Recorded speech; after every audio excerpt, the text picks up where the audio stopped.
Good evening, everybody. Welcome to the April 13, 2026 special Troy City Council meeting. I will call the meeting to order and ask for the roll call for Ms. Dixon. Mayor Baker? Here. Councilmember Bloom? Here. Councilmember Brooks? Here. Councilmember Chamberlain? Here. Mayor Pro Tem Chanda? Here. Councilmember Gunn? Here. Councilmember Hamilton? Here. All present this evening. First up is public comment. Unlike in the other room, I don't know if anyone would like to speak, so if you'd like to speak for public comment, please come up to the microphone. Oh, is there a sign up? She's ahead of mine. No, they were I forgot about these. It's been a while, guys. All right. Speak into the mic, even though it won't amplify. It's for the recording, for the broadcasting. 3 minutes, same rules. City Clerk Dixon will keep track. Yourself when you are ready. I know how to work the mic stand. Yes. There we go. All right, Dave Niffen, 5501 Boros, Troy, Michigan. First, let me preface this by saying my comments are not directed to anyone individually or specifically. I have shared this similar call for action in other jurisdictions for which I have interest. In the spirit of the budget season, the public's desire for ethics and transparency, as well as the state ballot initiative a few years back that implemented individual personal disclosures for state office holders, I call on this city to create and codify an ordinance that requires the annual disclosure of FICO credit scores for all elected officials prior to the budget talks, and recusal or barring of those individuals with subpar credit scores from participating in voting. We simply cannot have the possibility of someone with a 500 FICO who couldn't get approved for a JCPenney card making decisions on a $200 million budget. It's not reasonable and it should be not allowed. Even if the counter argument is that anyone could run into financial problems, which is true, not everyone has the privilege of managing other people's money, especially not on this scale. There's a long-held precedent for using credit scores and credit history to ascertain one's worthiness in the setting of responsibility. Credit is used in determining our interest rates and our insurance rates as homeowners. Then in professional license settings, such as obtaining an attorney's license or even banking or insurance licensing, or anything with a fiduciary duty, the standard is imposed. Even credit is reviewed on such non-finance sectors, cosmetology, building license, and the like. Further, government agencies require credit checks for security clearances on levels of our system. A credit score reveals trustworthiness, reliability, and potential security risk. And above all, personal judgment in the area of money, for which is precisely what budgeting is all about. To most of us, this is a no-brainer, so much so that it could be implied that anyone who's against it likely has something to hide. Thus, I call on this council for an emergency motion prior to any further talks, discussions, or votes on the subject of the budget. Thank you. Thank you. Next up, Mary Ellen Barden. After reviewing the proposed fiscal budget, yes, all 374 pages, I want to thank you for your continued thoughtful and responsible approach to managing the city's finances. I especially appreciate the emphasis placed on public safety. I've had many friends walk through my neighborhood with me, and they often comment on how safe and peaceful it feels. That sense of security is something I deeply value, and I know many residents feel the same. It has truly been an honor to raise my children in Troy. A city that is not only safe, but also rich in culture, in a large part due to its long-standing commitment to attracting and supporting international businesses. I would also like to extend my sincere thanks to our mayor, city council, city staff, and planning commission. The work you do to maintain and improve our city does not go unnoticed. Managing the needs and expectations of nearly 90,000 residents is no small task. In my 34 years as a resident of Troy, I can honestly say this has been my favorite mayor and council to work with. While I recognize there are challenges ahead, I am confident in your ability to face them directly and continue moving the city forward in a positive direction. Thank you for your service and your commitment. And if you can't tell, I love the city. That concludes those that have signed up for public comment. We will take those under consideration, the comments made, and move right into business stated in the special meeting notice. There's one item on the agenda this evening. D1 is the presentation of the proposed fiscal year 2026-2027 budget. I will turn it over to the city manager, Nostalgia, to get started. Thank you, Mayor. Appreciate that. To get things started, this is our 2026-2027 proposed budget. And if we need more chairs over there, folks, just let me know. We can pull them in from the other room. This is today's agenda. Budget in brief, I'll be going over that myself. And then trends and summaries, Deputy City Manager Bob Bruner, general fund and also special revenue funds is our CFO, Rob Malzek. And then Kyle Veith covers our debt services, capital funds, enterprise funds, and internal service funds. And then, of course, at the end, myself and all staff here will answer the Q&A. So I want to thank council for being here, and also all the people here in the room. This was a group effort, everyone working together, having meetings, discussing everything. There are a lot of wants in the room, what people are looking for in their different areas, but there's only so many slices of the pie. So we had to, do that difficult decision, what's being presented. I wish we could present everything, but the proposed budget, I think, is very well balanced, and you'll see that. I'm proud of staff. They deliver high-quality services while remaining fiscally responsible, and they're always forward-looking, because we have our 3-year budget, and then our capital is, a 5-year outlook. So here in the budget in the brief, you see challenges, priorities, and strategies. These 4 are like core, what our priorities are that drove the entire budget. Everything you see here ties back to these areas. So I'm out in the community a lot. I do the Troy Talks, and I talk to all you great folk. And what's really important is preserving public health, safety, and welfare. Seems like it's always number one thing when I'm out talking with people. And the city has continued to allocate the majority of general fund resources to public safety, almost 51%, and has continued to strongly invest in the capital needs of our public safety department. The capital for public safety is over $2.5 million and includes a new mini pumper for the fire department. And this isn't new. We do this year after year. We put a large amount of our resources and time and energy into public safety. The next one you see, maintaining and enhancing core infrastructure and public facilities. The city has budgeted over $32 million in this current budget for capital fund expenditures, including over $13.5 million for building improvements, including City Hall and the library. The city has prioritized capital needs based on the most recent building assessment study. So we're putting money where it needs to go. This isn't on purpose, but you can feel the warmth in here. We're always talking about HVAC and chillers, those type of things. We're also investing over $18 million in our major and local roads. That's also very important. The library and the city building here, key public facilities, a lot of people use them, and we want to make sure we're keeping up with maintenance and enhancing and having this not only a good place for our citizens to come and visit, but for all our employees to come here 40 hours a week to work. The next you see delivering exceptional quality of life and amenities. The budget reflects additional staffing and equipment to accommodate the additional services to be provided to the residents. This includes more park personnel and staffing for the farmers market. So we're delivering on the amenities residents expect. We speak with residents. It's so important, our parks, all the different things. We're always on top of different amenities and trying to do everything we can. If everyone recalls, it was July of 2025, the pickleball at Firefighters Park. We opened all those courts. And May 14th, we'll be coming up soon for our cricket field grand opening. And then we have strengthening communication and meaningful community engagement. The city has created a communications department within the general fund to focus on the ever-changing world of how to engage the community.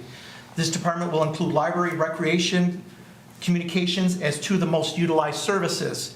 We're making sure we're both accessible and responsive as an organization. Clear and timely information for residents. There's no excuse for any city not to be able to connect with the residents. We want to hear the good, the bad, and the ugly. So that's how we communicate, how we move forward together as a team. It helps out myself and my staff, and I know it helps out council too.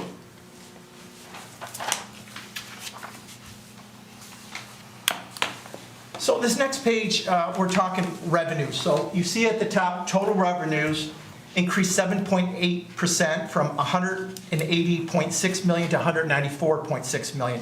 So that's a $14 million increase. That's great. But as we've spoken over the years, that doesn't really address the capital needs, which far exceed this. But it's still good news. Of course, this is including grants too. And then total tax revenue increased 3.8% from $67.8 million to $70.4 million, which is a $2.6 million increase. And you can see there the inflation rate multiplier for 2026 is 1.027, which is 2.7%. And then we use that number, the 1.027, throughout the budget model. The next, you see grants, including state shared revenue, increased 16.3% from 26.9 to 31.2 million. And this is primarily due to additional road funding from the state of Michigan. Also like to mention that Rob and Kyle and staff are always bringing forward all throughout the year different grant opportunities. And you'll see that in the upcoming slides. They do a really good job trying to offset things with different grant opportunities. And then at the bottom, you see charges for services increased 10.5% from 60.5 million to 66.9 million. And this is primarily due to water and sanitary sewer sales based on a typical season of approximately 424.1 thousand MCF, which is 1,000 cubic foot, in sales volume and increasing recreational service charges. The increasing of the service charges is really small compared to, it's primarily due to the water and sewer. So 1 MCF is 7,480 gallons. So with that number, it's 3.17 billion gallons of water. And of course, that fluctuates depending on weather and demand. So whether it rains a lot during the summer or it doesn't really impacts that quite a bit. So the next slide is just everything I said here, but in the pie chart. So if you look, the dark blue and the green accounts for 70% of all revenues, with service charges and, of course, taxes being those top ones. And with our enterprise operations like the water and sewer down in the green area, and of course, that's where the recreation fees are. And then you can see there that the grants at 31.2, which is 16%, what I was talking about on the previous slide. So now we're moving on to expenditures. So total expenditures decreased 0.7% from 212.1 million to 210.7. While total expenditures are down largely due to timing of capital projects, it's not a reduction in services. And the next one, you've got personnel services increased 6% from 75.4 million to 79.9. This is primarily due to cost of living adjustments and increases in FTEs, which are our full-time equivalent, which is staffing levels. And cost of living includes, FICA, healthcare is up, workers' comp, union contracts, all those, go into that adjustment. And then other service charges increased 7% from 72.9 million to 78. And that's due to water and sewer purchases and water and sewer disposal fees and increased contractual and professional service costs. And the last one there, you see capital outlay decreased 21.5% from 51.1 million to 40.1 million. And this is due to decreased budget capital expenditures due to federal grant funding received in the prior budget and fewer water and sewer projects in this budget. Also, like Rochester Road project, that's a large chunk that was budgeted last year, and things kind of ebb and flow like that. So this is more of I see it as a balancing and maybe more typical, and this is about timing and normalization and not about pulling back. And the next one is the pie chart for everything I just discussed here. And here you can see that 75% of expenditures are the service charges and personnel services. And what I discussed about the water and sewer and also the increased contractual services. And then in personnel services is public safety, and then of course our capital outlay. This is all expected for a full service city. We're putting our money ensuring that we're getting the stuff done that needs to get done for our residents. And with that being said, I'd like to turn it over to Bob. Thanks, Frank. I got the Okay. keyboard here. I can do it. You want it though? Pass the baton. The next section is trends and summaries. This is the appetizer before we get into the meat of the budget. And I also hope for it to kind of serve as a informal launch to our city finance community engagement efforts that we've been talking about. There's two sets of things I want to talk about today. One should be familiar to you. The trends and summary section includes a variety of data related to revenues, expenditures, and taxes. And these, I think, are the top three that are most interesting to residents. So number one is the millage rate for Troy residents.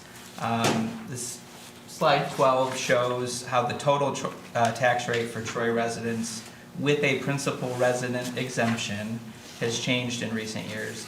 A principal resident exemption is on your house, your principal residence, and it exempts the taxpayers from school operating millage up to 18 mils. So this applies to principal residences, doesn't apply to commercial property, industrial property, or residential property that's not your principal residence. Like if you had a vacation home in Troy, or more likely a rental house. And then slide 13 shows how the average residential taxable value has steadily increased in recent years. It's important to note that this includes all residential property, regardless of whether or not it's a principal resident or not. And it also includes both capped and uncapped properties every year. So for any individual tax payer, your individual taxable value can only increase by the rate of inflation or 5%, whichever is less. So your individual taxable value growth would be slower than this, but this represents what's happening in the city overall. And then on slide 14, we get the product of the PRE tax rate and the average taxable value in recent years. Pretty flat until you get to 2023. And there's two things that work that contribute to tax increases. One is that inflation was 5% in 2023, the first time it ever reached 5% since Proposal A. And the school debt levy increased by 2 mils from 1.4 to 6.1 mils. So that accounts for that increase between 2002 and 2003. And then 2004, again, inflation was 5%. There was also a more modest millage increase there when the Oakland County Parks and Recreation millage increased by about 0.3 of a mil. But those are the kinds of things that can make a big difference from one year to the next. Now, some trends and summaries that you won't find in the budget book. So thanks for coming or tuning in tonight. Like I said, this will eventually become our City Finance Academy community engagement initiative. And the first thing I want to talk about is capital tax revenue from 2008 to 2026. We've been talking about this for quite some time, and this shows how the capital millage and tax revenues have been declining since 2006. Slide 17 here, this is an updated version of a slide we shared during the advance that shows the purchasing power that reduction in capital revenue has created. When we talked about that at the advance, we talked about 2008 to 2024 tax years, and the purchasing power had been reduced by 58.4 million. Now, including the 2026 estimate, we're looking at 73.2 million in lost purchasing power.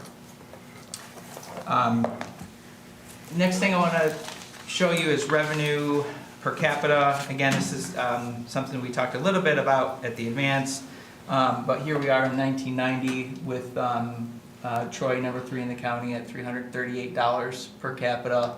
Fast forward to 2025, and we're at $781 per capita, above Rochester Hills, which doesn't have a solid waste fund that's handled privately. So overall, the change during that period is 131%, the lowest tax revenue per capita increase among Oakland County cities. Last but not least, I want to talk about where your tax dollars go to work, because they come through City Hall, but then we send them on to various places where they actually do their jobs. And there's two different cohorts of communities that I want to talk about this year. This slide 21 shows the hold harmless communities in Oakland County. That's 8 cities and 2 townships. The largest community in the Bloomfield Hills School District is Bloomfield Township.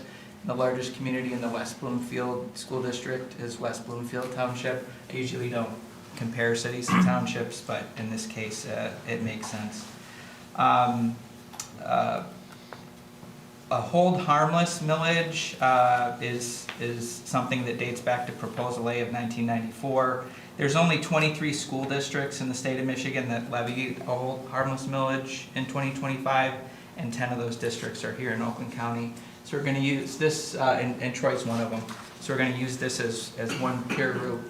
And then the other peer group is Oakland County cities, population greater than 10,000 that don't have an income tax. Pontiac has an income tax. Doesn't rely on property taxes the same way other cities do. So back in 1995, pardon me, this is the first year after Proposal A, we had that Oakland County cities peer group with community taxes, city taxes taking up 38.6% of the total tax bill, and schools is 38.2%, so almost even. And then the ISD, OCC, and county, that's Intermediate School District, Oakland Community College. There's a variety of countywide millages, from the Arts Authority to the Zoo Authority to Oakland County government itself, but that makes up that green piece of pie. So back in 1995, the whole harmless communities spending much more, taxing much more for schools than the other cities, but it's I'll point out here that the cities that are in the hold harmless sample are also in the city sample. So it's the other cities that are kind of bringing that average down. 1995 again, hold harmless communities, same as the last slide, but here we get a comparison to Troy individually. So pretty close to the average of the other hold harmless communities. Still a little more taxes for schools, a little less for the city compared to that peer group. And then over the course of time, our Oakland County cities group, you see the school share trends down, the countywide share trends up, and the citywide, the community share, city share, also trends up about the same slope as the countywide.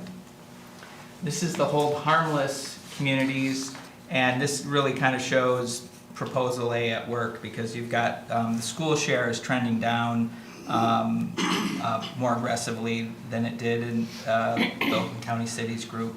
The countywide share is trending up about the same as the other group, but the community share is trending up faster than the Oakland County Cities group. And then here we have Troy over the same period of time, and again, school shares trending down. The countywide millage and the city millage slope line actually cross, which means that in 2026, Troy will be the only city in Oakland County that pays more for schools, ISD, OCC, and everything else than it does for city taxes, because Novi was the last other Oakland County city in the peer group, but that's not going to be the case in 2026. So fast forwarding to 2025, and this is what the pie charts look like with the Oakland County Cities group.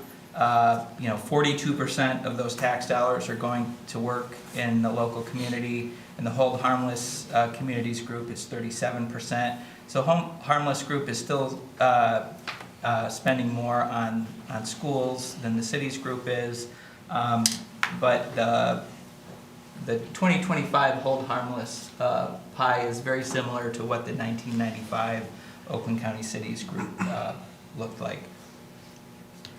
And then 2025, again, we've got the hold harmless communities, same graph, but now you can see how Troy compares. And like I said, that city piece of the pie at 27.1% is smaller than the other two pieces, and that's the only city in the county that meets that condition.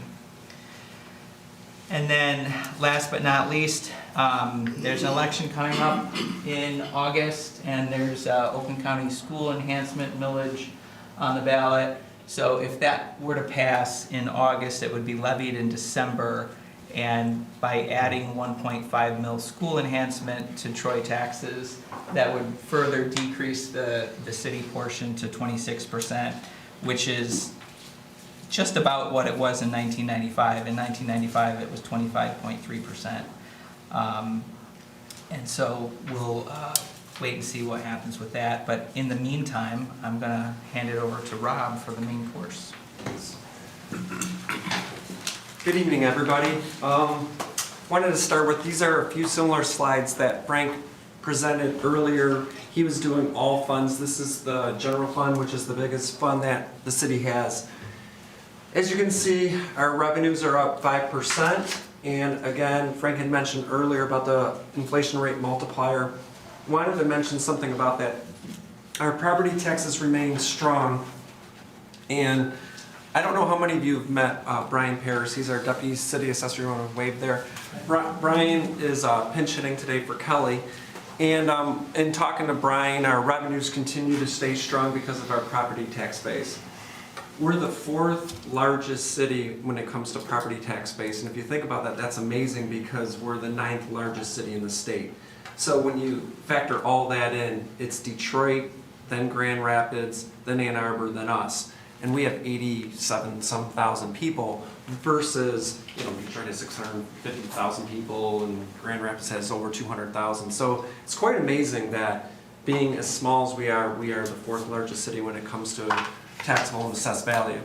Another milestone Brian told me about today was that we hit over $10 billion this year in assessed value. So again, another milestone, which is really cool. Okay, state shared revenues are flat. That's the 6% sales tax that returns back to the city. Nothing really to talk about there. And then charges for service. You can see that our community center passes and recreation fees continue to grow. And that's a compliment to Brian Gould and Allison Leach from our recreation team, as we are definitely back past the COVID era and we are doing really well with those revenues. This is just graphically, again, revenues. You've seen this before. The majority is taxes in the general fund at 61%, with the other ones falling in there. On our expenditure side, we're up huge this year on expenditures, primarily because we're going to transfer, or requesting to transfer, $10 million from our general fund to the capital fund. And so we're really excited about this because this is why we're able to spend, as Frank had mentioned earlier, $32 million this year in capital.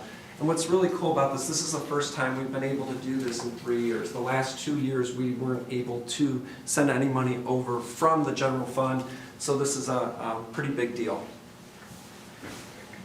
So when you look at this graphically, including that transfer in, you can see that we are a service organization. 58% is in personnel services and 26% is in other service charges. The expenditures by budget, we talk about it all the time. You saw 51% earlier. This 57 is all the expenditures minus the transfer. So again, public safety, we heard it at the public, we've heard it before from everyone. Public safety is number one. It's our number one priority, and then the rest fall into play there. So I wanted to catch up on my slides here, but I'm going to conclude this year with fund balance. So I wanted to draw your attention to page 61 of the budget book.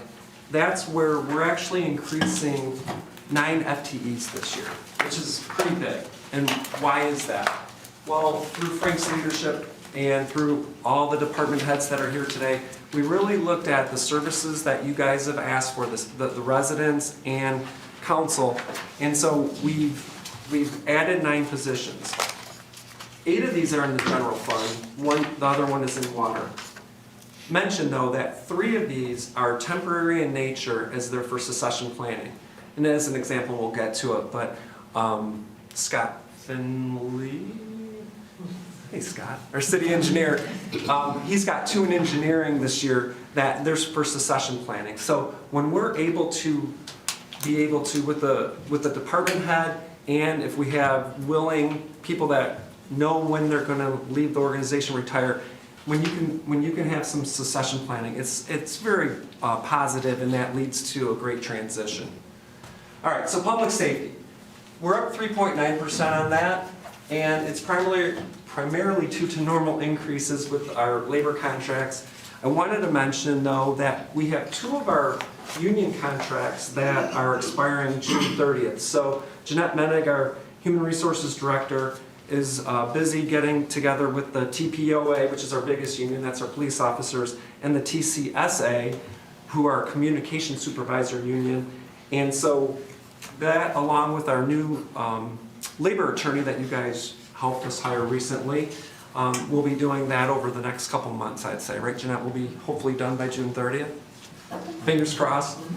Also, we're adding 1 FTE in the Building and Inspections Department. If you recall, probably 3-4 years ago is when we insourced that, and we're still making adjustments to the amount of people that we have in that department. And so we're adding that because of the amount of activity going on in the city. So that's cool. General government, it's increased 12.8%. Don't let that percentage scare you. A lot of it has to do with a reclassification of positions from recreation and the library to build this new communications department. Again, that was one of our 4 priorities that we had put out there this year. That was the 4th one that Frank talked about today. And so through Courtney's leadership, we're going to also be adding 1 additional FTE that we didn't have a year ago to increase the communication and print in our organization. Recreation and culture. We have through Kurt Bovenseep and Dennis Trantham's leadership, we're increasing our parks and print. We have several additional part-time staff and 1 full-time staff to, again, the need in the parks has been great, and it's awesome that everyone's using these, but we need to throw more resources at that. And one other additional FTE in recreation. Again, Brian Gould and Allison Leach, they're looking to do a lot more with the farmers market this year, and also just community center has just had a lot of activity there, as I'm sure you're all aware. Community development is up 8%. And again, this one's really interesting. Again, I mentioned already with Scott with the 2 temporary positions in engineering, but we're also adding 1 apartment inspector, Brent Sabanat, our economic development director. This should have offsetting revenue as when we do these apartment inspections, we'll have offsetting revenue from that. The need there is great as we continue to build. Public Works is up 12.2%, and the biggest item there is that we added another full-time driver in the transportation department. That's under Ashley Tobito's firm, who works for Kurt, under her leadership.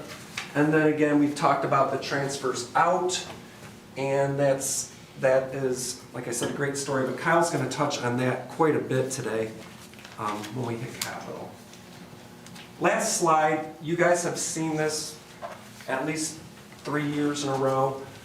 This is, again, just to explain, because I know you don't get to see it all the time, but the fund balance policy ceiling at 30%, the fund balance floor at 20%. And again, we heard you guys last year. We had a lot of conversation, if you recall, last year at this meeting a year ago. And we feel confident about bringing this down. We historically would keep it at about 30%, and we're bringing it down to 24% to put more money into the capital fund. And I will always like to point out that we talked about this again a lot last year, but why do we keep such a strong fund balance? And again, it's for things that come up that we don't know are gonna happen. Like this in 2023, this is VFIP when we had to make a $10 million payment. 2020, when COVID struck in March of 2020, we had to shut down all of our revenue from the recreation center. And so those are good reasons why you do have a conservative budget, conservative accounting, and why you leave that like you do. But we're bringing it down to 24% this year. Okay, special revenues. So special revenue funds are funds that have a designated revenue source. So you can see graphically that major streets and library are our two biggest. And why don't we dig into those? Okay. So major streets. I'm going to draw your attention to the budget book again. Page 27 of the budget book. Mayor Pro Tem Chanda had asked a question earlier on the revenue. And so if you did get to see the response earlier today, our revenue is way up this year. The state of Michigan changed the way that they do the road funding. And so now it's supposedly much greater. But as you have if anyone that knows me, I have very little faith in the state. But we're counting on additional funding, and again, if you look at page 27, it's on the bottom there, and it's quite clear. That explanation will give you the amount of the funding per gallon and everything else. So, Mayor Pro Tem's question was, well, I thought it was 3.5 million in additional revenue, but you got it at 5.5. We've gotten from the state's Treasury Department, we've gotten some of their, basically from their economists, what they think it's going to be. We've taken those numbers and we've put them in there. They're updated through March 17th, so they're as current as we can. We've made Kyle and I have made several calls to the state asking them specifically, like, what type of allocation is there going to be between major and local streets? They can't give us any of those answers. So, the legislator made a bill, and now they haven't implemented it yet. So we'll see how it goes. But the bottom line is, if all these revenues come through, our plan is to use all Act 51 dollars, including our capital funding, so we won't have to use any of our capital millage to pay for roads going forward. So hopefully that works out. Same story with local streets. You can see a big increase there. Same story about the funding. And we're excited about the roads that we're going to be doing, and Kyle's going to talk about that because these funds get transferred to our capital fund. The library. So this one's interesting. Under Emily's leadership, we're going to increase revenues 3%. That's because of the taxable value going up. But interestingly, we're going to also be putting a lot of money to repair the current library, and we'll touch upon that more in capital. Special revenue funds, refuse and recycling. Another question from Mayor Pro Tem Chanda. He had or was that? Oh, that was Mr. Hamilton. Mr. Hamilton's question. Sorry about that. He had asked about why we have such a big fund balance. We have about a 50% fund balance in there, and it's because we've had our Tringali contract has been going on for, I don't know, Kurt, 50 plus years or so, and so that contract's going to be out soon, and so we are waiting before we make any adjustments to see what the next contract's going to be. We didn't want to play games with the millage rates up and down, so we're a little bit high on the percentage right now of fund balance, but once that contract, we're going to either renew a contract, put it out for RFP, and once we know the numbers, we'll be able to adjust that going forward. So probably look for that next year. And I'm going to pass it on to Kyle.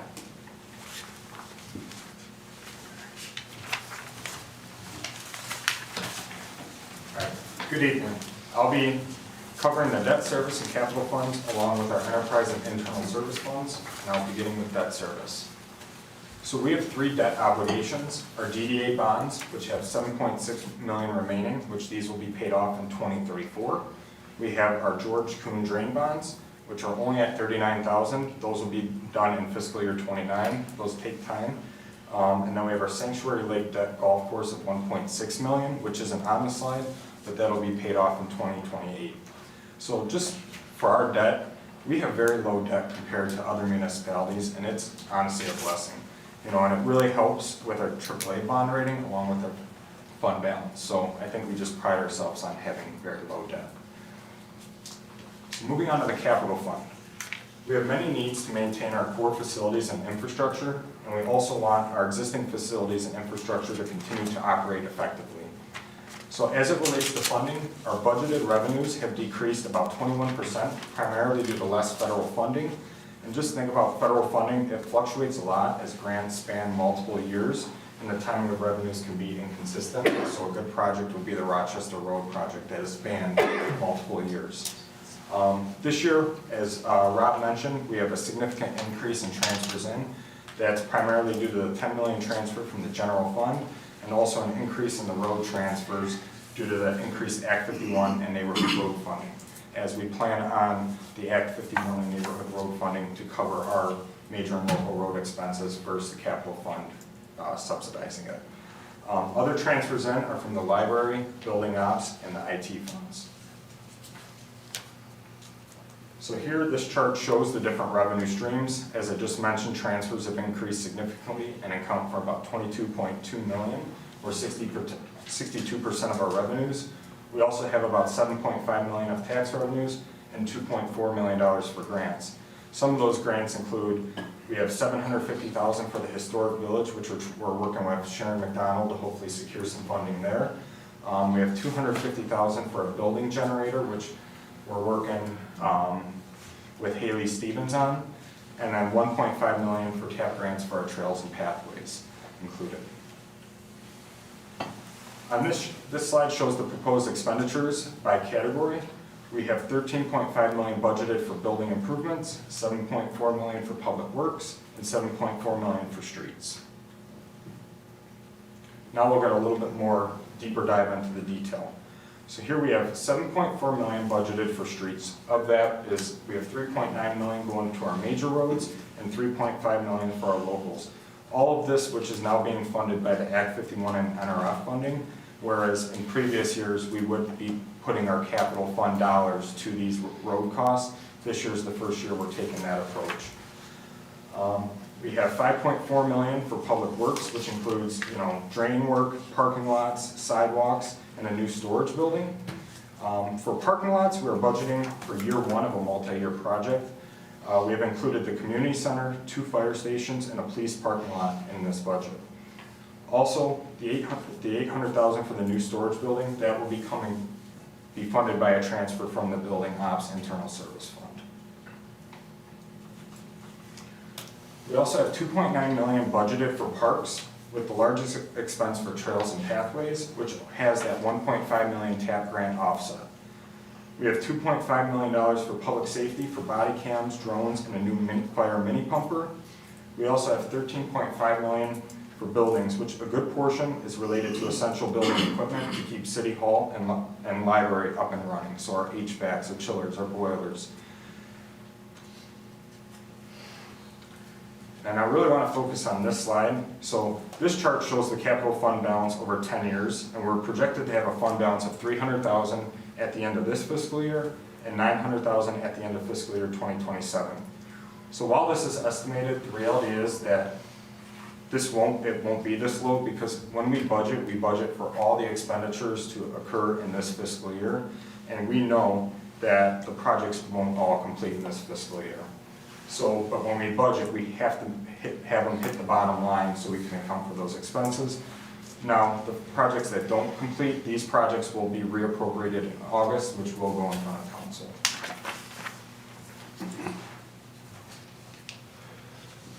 Now I'll cover the enterprise funds, or our business type funds, which rely on user charges to operate.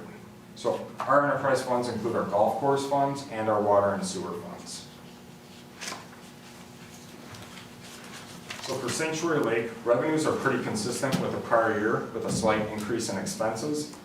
With Sanctuary Lake, this is our golf course that has some major debt. So due to that debt, it'll be paid off in 2028. However, it owes the general fund $8.3 million and Sylvan Glen $3.3 million. So these balances will be paid off starting after the debt's paid off. The golf course does make enough money for its day-to-day operations, but to pay back the debt, it's not able to do that yet. So we've advanced money from the general fund and Sylvan Glen to Sanctuary Lake to cover that for the debt payments. Next, we have the Sylvan Glen Golf Course. So here revenues are up 3.9%, while expenditures are up about 27%, and this is primarily due to the capital need for a cart barn. Now on to the sewer fund. So our revenues are up 8% due to rate increases and flat consumption. Expenditures are down 10.9% due to fewer capital projects than the prior year. For the water fund, revenues are up 9.2% to support the Great Lakes Water Authority increases and flat consumption, and expenditures are up approximately 5%, primarily due to increased costs from the Great Lakes Water Authority. Now we'll take a deeper dive into our usage and our current and proposed rate structure. So this chart shows the water usage since 2008, which we can see that usage has dropped significantly over the years. Currently, our existing rate structure is variable and based on usage, which can be problematic if we have a wet summer or if we have a bad estimate for usage. Fortunately, we have been proactive in reducing our usage estimates when setting our budgeted rates, and it's been very helpful. Because if we were to, expect that we're going to sell 500,000 and we're really only selling closer to 400,000, we're going to run into issues very fast. Here, this slide shows our rate history and our proposed rates.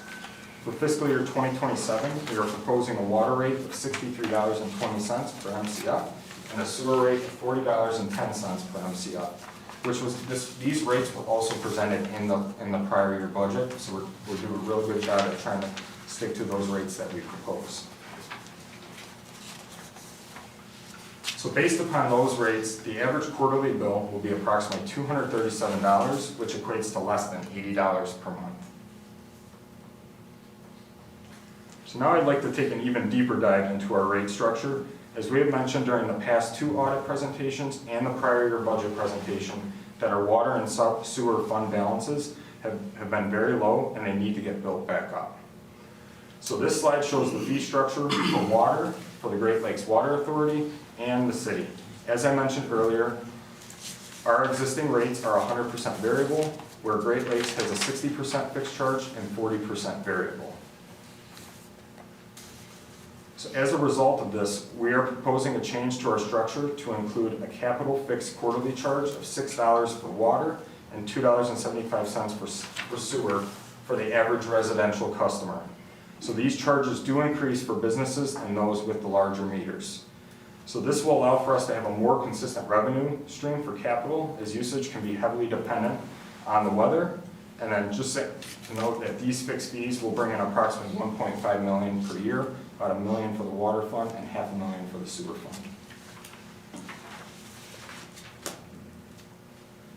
So with this proposed change, you can see that we are now dipping our toes into the fixed rate structure. So this is only 4% compared to the Great Lakes Water Authority, which is at 60%. And lastly, this chart shows the average quarterly bill with that fixed rate included, which is approximately $246. So when compared to other peer communities, you can see that our rate is still the lowest.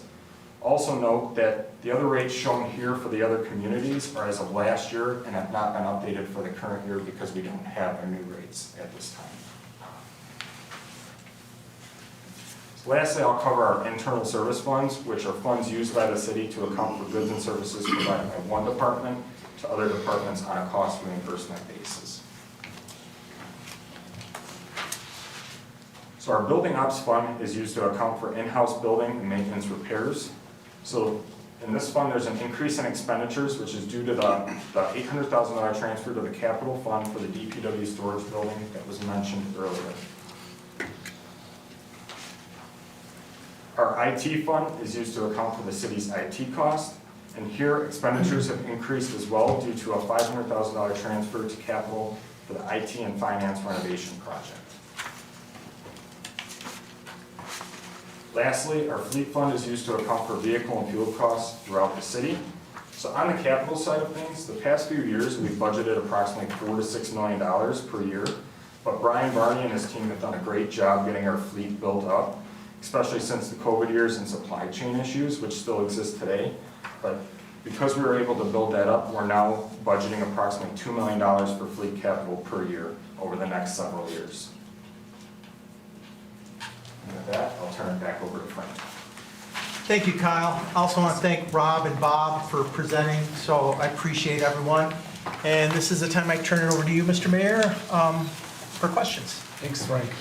First, I appreciate, as always, the thoroughness of the budget binders that are presented to us, the work that goes in starting on July 1st of the previous year to get to where we are now.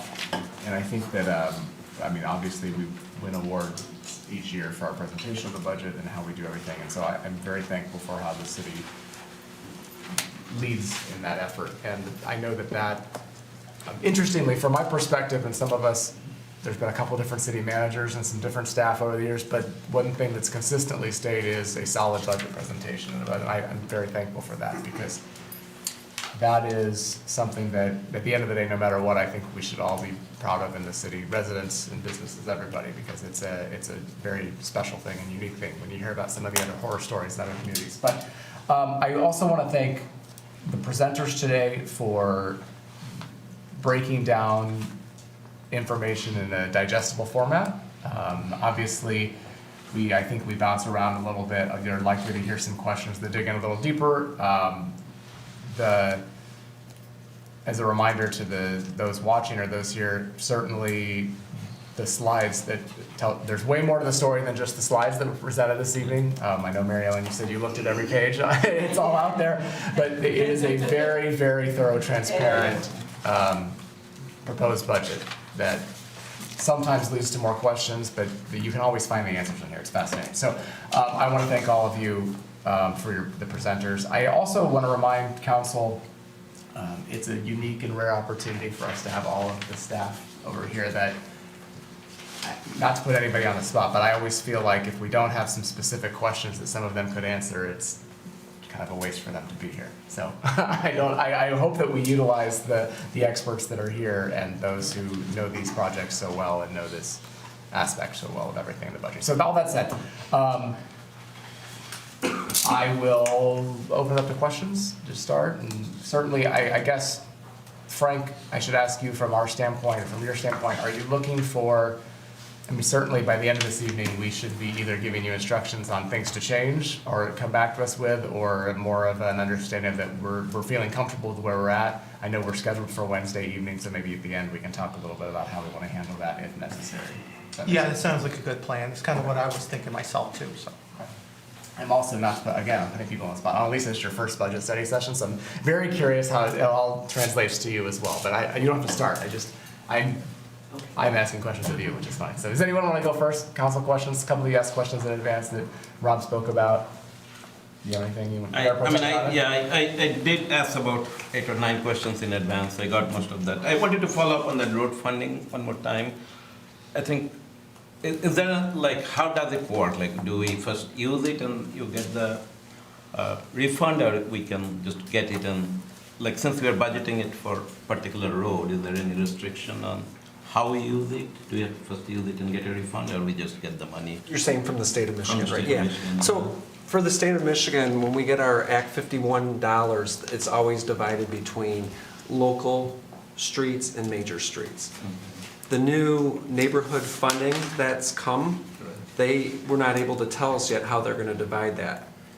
Where we feel really confident is we can transfer, ourselves can transfer between major and local up to 25%. Okay. So we have lots of flexibility, and Matter of fact, what is it this year? $2.25 million we're transferring from majors to locals. Okay, so yeah, so we have, and we feel confident that what we are planning for Yes. would be there. Yes. And we can internally adjust things to Right. make it. And I have to tell you, we are using the numbers that the state gave us. If these fall short, and as of March 17th, they're saying they won't, if they fall short, or if it's more, we'll find out Find out, yeah. when we're here a year from now. Right, now that's good, I mean, that's But really that's- good news yeah. that we are getting, I mean, road is one of our major needs, and if we can take care of the roads in the long term without cutting into our capital fund, that is probably the best news. So I feel happy about that. And I wanted to make one other comment, because we're a little conservative right now. There's a few extra costs, like sidewalks, that we could put into the Act 51 too. We didn't this year, but there's even more potential next year. But again, we're waiting on the revenues to manifest. Good, yeah, no, that's good. And another question I asked in the past, like I know we talked about the total increase in revenue, I think it's about 5% or 5.1%, tax revenue, not taxable value. Is there a way to find the breakdown between what is just the increase in property value and what is the new addition? And I think we got like I a actually have 1.2 that. last time. Yeah. I did a back of the envelope calculation based on what I understand, but Yeah, our friend Brian Paris gave us that today too. Uncapping was 0.6%, net new was 1.2%, okay. and then the inflation rate multiplier was 2.7. So that helped the taxable value go up by the 4.5%. Okay. So that 1.2, somebody can argue that is the new addition in terms of. Okay, yeah, that was kind of my calculation also. I don't know what I did, but I just did some math. And You can come work for Kelly. I can do that, yeah. More than $175 a month, right? Yeah. And there was another question I was trying, and one of the things I mentioned in my written question, I'm a little concerned about the depletion of library fund. But is the HVAC system we are doing, is that like a brand new installation and that will stay there for a long time, or is it repair of the, I'd like to have Dennis speak on that. okay? Yeah, so the HVAC system for the library is a brand new system, so new boilers, new condensing units. It's also new electrical upgrades, Okay, so. okay. But hopefully will be there for a long time if we stay with this building. I guess that's the other question, but I mean, we don't really have any other option but to change it at this point because we rather. Correct, so they're planned replacements, so we aren't seeing significant failure at this point, but to replace them before they become catastrophic. Okay, good. No, that's nice. And then the capital fund balance, I thought I saw like $39 million. That, not capital fund, the general fund balance, is that correct? That's more than 25%, right? They're part of the fund balance is also that where we can't, it's non-spendable. Okay. So that's like the money that's already been given to the golf course, and Okay. eventually we'll get that money back. I did want to address one question that you had asked also. You had asked, is there any restriction to using general fund balance in the future for library capital needs?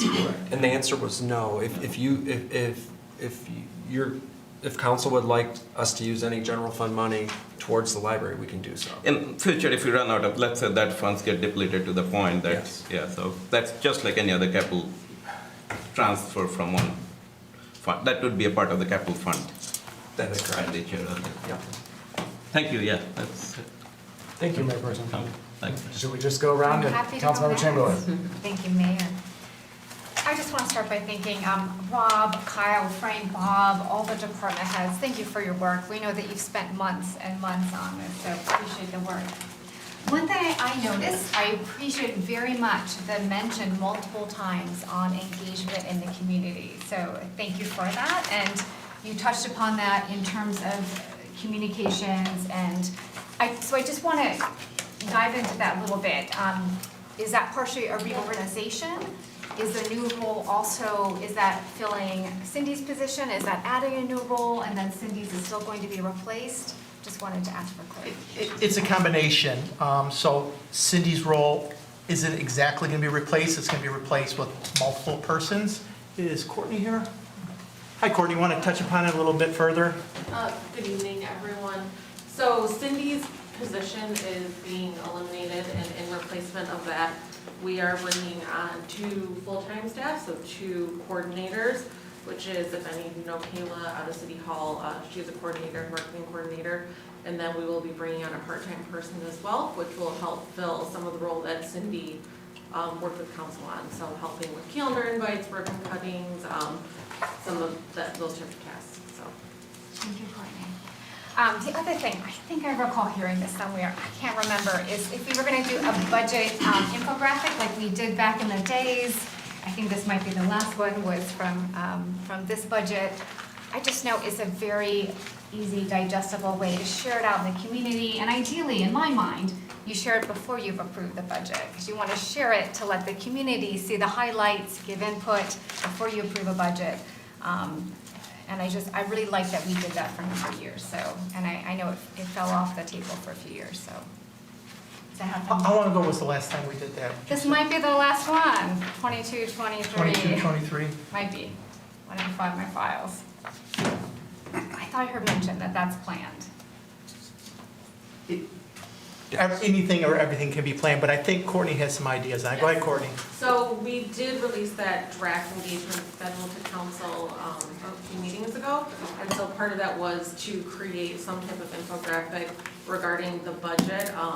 We can certainly create one about the proposed budget. I was seeing how tonight went and kind of what input council may have, and then what further additional sessions there may be before the budget's adopted. But we can do one before and then certainly after the budget is adopted as well, because since that serves as the goal-setting document for council priorities for the year. Thank you, Courtney. And that's where I saw it. Thank you. You put that actually in your engagement plan, so very much appreciate that. I'm now going to turn to maintenance kind of issues. So, what was it, a couple years ago, at the Troy Community Foundation, the Gene M. Stein Family Park Fund was created. That's a separate philanthropic fund. And this is in the vein of every year, I have to bring up philanthropic kind of outside maintenance funds. I just want to ask, I don't know if it has enough funds to be, to be put to use, but how would that work with the city? Do we know at what point or how we? I do know, actually. I'm the designated person to make the decisions now that Gene's passed. So, whatever that means. Ironically, I think there's about $15,000 in there off the top of my head. And there's been conversations, Kurt was involved a little bit with the foundation on what would be a good way to use some of those funds in Gene's honor that she would approve. And we know what she approved because it's written in the agreement. Plus, she'd strike me down if I did something wrong. But I don't know if you had ideas. We said a bench, it doesn't make sense. That's, she already has a park. Like, a bench isn't going to do it. Be good. But there's definitely it's not a huge fund, and it's not something that people are giving a bunch of money to do big things. It could be a vehicle for that. But. And that's why I was wondering, how does the coordination with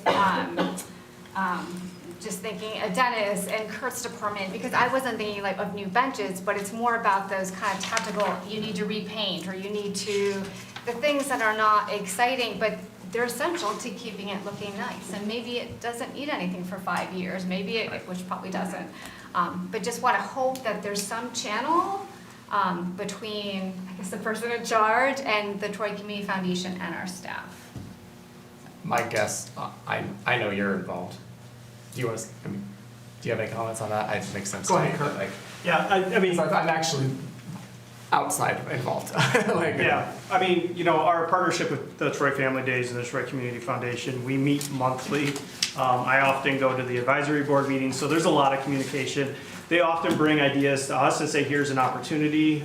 These are the funds we're looking to. That's how the performing arts stage generated. They came to us and said, we have an idea, we want to spend some money, help us, work us through that process, and that's how we came to the stage. So I think there's a lot of opportunities, but as Mayor Baker said, the current fund, there's really not a need for maintenance. I think the idea was to really use some of that money to create maybe a very specific memorial for Gene. What that looks like, we're still in discussion. But again, 5-10 years down the road, if that fund is able to build and keep consistent with interest, we'd be going to the Troy Community Foundation for some assistance. Okay, excellent, very, very interesting. Thank So you, I'm a- Kurt. Yeah, I'm a fan of finding different ways, you know, we now have a new curriculum coming, how might there be, the community comes together, puts money into funds that can help just kind of buttress that work. Another question, I hear this in the community, rising energy costs. I know, Frank, you and I had a conversation about diesel being kind of, at the time, it was $5, I'm sure it's higher.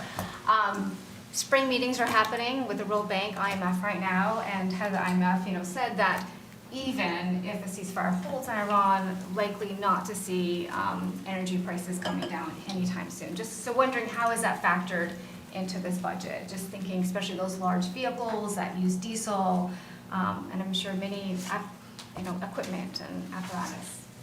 Yeah, so it wasn't, because that happened after this budget was put together. But I would remind you, a year ago, when we were sitting here, we were talking about tariffs, and tariffs didn't really impact us as badly, the city, as we probably thought a year ago. I know right now the futures of oil in December are back to $69 where they were before this started. So we don't know yet how it's going to impact us, but if it does, we'll be coming to you for a budget amendment somewhere during the year. And you're right about tariffs, and things change, so thank you for that, Rob. A few of my questions were answered about parking lots. I go to the Troy Community Center and I see where that's beat up, but I see it's in the budget, so glad to hear that. Road funding questions, got those answered. I have a few that I may send through email, but then just a last question I wanted to put out was, it's kind of a question for the future. I've shared, very much would love to see someday some form of paid paternity, maternity leave, and just wonder what would that do to a budget at some point. So again, you don't have to have an immediate number, but at some point I would love to, because I did some researching of communities who do offer that. There are, like Dearborn, Ferndale offers that, Oakland County offers that, Washtenaw County offers that. Some point it'd be nice to see kind of a little bit more on that. Okay. Very good, thank you. Councilor Hamilton. I have a few. When specifically does the refuse contract end? I know it was mentioned I asked a question about it. Is that this year it's ending, or is that for next year? So our agreement with SACRA, so one of the 12 communities with the consortium, also expires June 30th, 2027, which is an expiration of the SACRA bonds, the expiration of the hauling contract. So everything kind of ends June 30th, 2027. Okay. It takes over a year to organize these contracts and organize. So, next year, first we'll be coming to you with a recommendation to continue on with our relationship with SACRA. I truly believe it's been a benefit to the community. I think we would be paying much higher refuse rates if we were not a member of that community. And certainly not have all the benefits like the single stream recycling and things that go along with that membership. But we are in discussions with Tringali right now to hopefully extend with some amendments to their current contract. We are seeing some pretty big price increases for communities that are going out to RFP for refuse, 30% increases from what they were previously to what they're seeing with new. One of the difficult things with refuse is you don't necessarily solicit, what can you offer the city of Troy? You say, this is what we want, how are you going to provide the service? Not a lot of the haulers in this region are doing what's called Cart Plus. So it's, you can put everything in your trash cans, and there's, we have in our ordinance 2 cubic yard limit, which is 11 35-gallon cans. It's a lot of refuse set out for a residential. But if we were to go to a cart-only program, they would be limited to what they could actually fit in that rolling cart, and we would be providing. So that's not something we're suggesting. All I'm saying is haulers are gearing towards a cart-only program. So if we don't have a cart-only program, we're really limiting the pool of potential haulers in this region which is why we're so interested in continuing our relationship with Tringali. In addition to, they have been our hauler for over 50 years. And just, I know one of the biggest complaints I see in other communities is the quality of the refuse service. And I know ours is top notch. And we have a pretty good rate too of that. And a lot of other communities don't pay for it with a millage, they pay for it out of pocket too. So yeah, I mean, it's not just gonna be just lowest bidder, it's gotta be lowest bidder with the quality of service that we're used to. So 30% increase, yeah, I know, the fund balance in there is pretty high, but so of the expenditures we have there, how much of that is going to Tringali versus how much of that is going to Sakura? Or how does that, I guess I don't fully understand. Yeah, I don't know the exact numbers off the top of my head. So we pay. You can send it later, Sure. that answer yet. But just so Tringali is paid to pick up the garbage at curbside. We pay Sakura for the rest, for the household hazardous waste, for the disposal fees and everything like that. So Tringali has its fee just to collect the refuse and recycling. Okay. I'm curious to what the percentage is there, just to get a sense, because it seems like it's that collection that drives a lot of the rage in other communities. 100%. That when it's delayed, and I know that Tringali, just I can see the comments online and everything else is just a higher quality service than what other communities that switch it seeing. So that's good to see. That's all I have on that. Or you can detail the numbers later. That's fine. For roads, I'm curious why Square Lake is not being done until 2031, especially with the new funding. I know we were trying to get grants to cover that. Maybe we still are trying to get grants now, but I'm curious, like, 'cause Square Lake is pretty rough. Great job, by the way, I see them building the sidewalk there by Troy Union Elementary. Desperately needed. I saw some kids riding their bikes like right on that thin strip today, and just to know that that's going to be, the boardwalks being put in is awesome. But Square Lake Road there is one of the worst in the city right now. So I'm curious, why is that 2031? Maybe that's for I think it's the before that, engineer. isn't it? It's before that. It's before Is it? that, When is yeah. it? Yeah. I think you saw Waddles.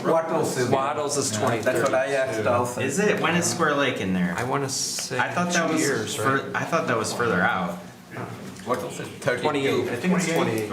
Is it 28 for Yeah. Square Lake? Mhm. Okay. But you are right, Square Lake is in worse shape than Waddles, and it's gonna be started before that. Okay. So we have some money in for Coolidge. It's Coolidge, then Square Lake, then. Yeah, we're doing a little bit on Coolidge Okay. in the south end in this budget, then the next year we've got some money in Coolidge up on the north end. And depending on the funding goes, we'll see how far we can get to the Square Lake, but that's the order current. Okay. I have two other quick questions. I don't want to bogart everyone else's time. I swear I heard a couple months ago that the state revenue conference estimated that revenue was going down, and then yet we're hearing for the road funding that it looks okay. So maybe sales tax is different than income tax, but is there any update on that? And maybe that only affects the schools, but I thought I heard that there was like $1 billion less for the state than expected for what they were gonna get based on their budgeting last year. Is there anything to be said about that, or was that estimate kind of not what actually transpired, or? So for Act 51, sales tax is now out of the equation or the Oh, formula, right. so that's good for our roads. Okay. As it relates for the 6% that comes back to us in the general fund is statutory revenue. We have not heard anything from our folks at the state yet. Okay, it may be more relevant for schools, but okay, that's good to know. And then another quick thing I heard, I remember, I think it was at the advance that they mentioned that, I see we're doing more funding for drains, and there was an option that there could be bonds issued to help with drains. Is that included in any of the next 3-year budgets? Or is that something we're gonna explore later as a council? What we can do that, because we obviously hear a lot from residents about drainage issues with the increased precipitation we see in this last week. We've had a lot of rain. Is there anything in this budget that's covering that, or would that be further discussion? But if we don't have anything right now, that's fine. It Yeah, kinda we can came- look into it. Yeah, that came out of my, And I was just gonna say, Square Lake starts in 2029. okay, I must have read it, either last year's budget, I was Yep. comparing them or something, but that's good to know. Okay, I'll leave it at that. I'll have more comments later on, but we're doing questions now, so. I think overall, Mayor Baker, you asked kind of what my overall perception of reading, a budget that's for municipal government versus my familiarity with more on either small business or at an enterprise level. And so when I read this, I'm highly attuned to capital allocation over the horizon. I know that the plan kind of goes through a 5-year horizon. I think where I'm more used to is more a 10-year horizon with a risk analysis and then capital allocation that is on a year-by-year basis, especially for a city like ours that has a lot of buildings that came up all around the same time that all have kind of gone beyond their use expectation, and by the goodwill of this team, figuring out through duct tape and a miracle to keep these buildings going on and doing what they've been able to do. I think I'm more around the lens of, is there a way that we would have kind of a fixed budget priority for capital funding of building maintenance over time, so that way, if for some reason our attention skewed more towards parks or other shiny objects, the building quality and the city can still be well-run because the maintenance was never in question as to whether or not it would be a priority of funding or not. With a city of this size and having this many buildings and a capital fund as we do, I think perhaps looking on the horizon longer term and then fixed allocation year over year may put us in a position where the issues that we're seeing with things like the library would have been prevented because of the right type of capital allocation over the horizon. And then again, just from a P&L perspective, I always start looking at the revenue, and as I was looking at it, and this is my first time, seeing the binder, my eye went to where can we allocate additional opportunities for revenue that wouldn't come down to residents. Non-resident fee increase in terms of parks. Every time I go to the dog park, it seems to be more along the lines of, I meet a lot of people from Clawson, and I'm very happy to meet them. But I wonder if there's an opportunity through that assessment of seeing if there's non-resident opportunities and see what that generates. So I wasn't sure if that was something from a Parks and Rec perspective had already been considered in terms of this budget or on the horizon. So I'll pause for that question to Parks. Okay, as far, we do have non-resident rates right now. All non-residents pay at least $10 more than everybody else. Same with the community center building, the rental fees, we could raise it. However, a lot of our rates would take us out of people being willing to pay it. Like dog park's a different story. We probably could raise a dog park, but like the community center fees, they're already paying quite a bit for non-resident. Yeah. So we don't want to necessarily, put us out of the.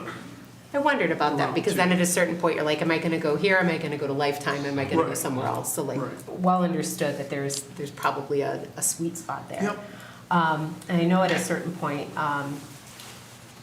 that we had discussed whether or not the opportunity for naming or finding foundations or other areas to help with some of the maintenance, as Council Member Chamberlain had mentioned. I think that if there is an opportunity to do some of that, I think that would maybe offset and increase more money, more non-taxable money coming in through the city to alleviate some of that pressure.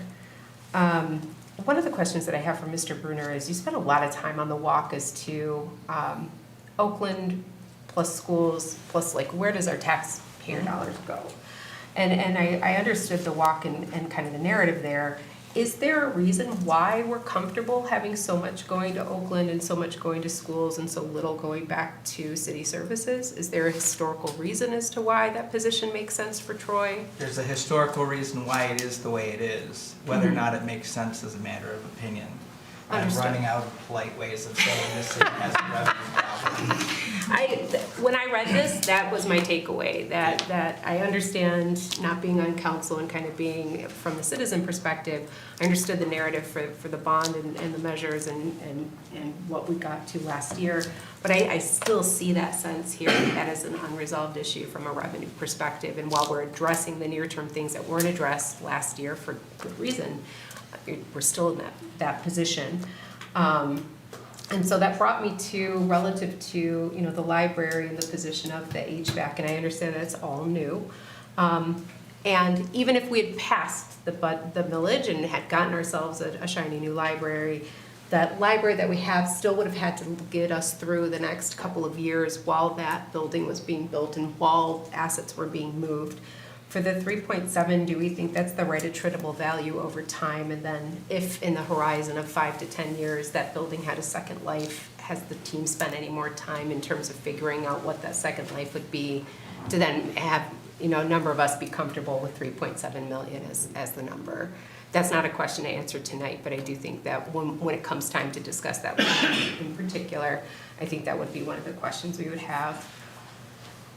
Senior Center, I saw that we increased by a full-time head. I believe that they were also asking for an additional part-time resource, or was that the additional resource for the Senior Center? It went from a part-time position to a full-time position. Okay, good. I heard many neighbors saying wonderful things about them. So yeah, and then relative to risk analysis and impact scale in terms of capital allocation, does the city currently have like a red, yellow, green in terms of areas of relative risk that allows the team to then say, all right, yeah, this is where we're going to put our money? Is that part of the budgeting process?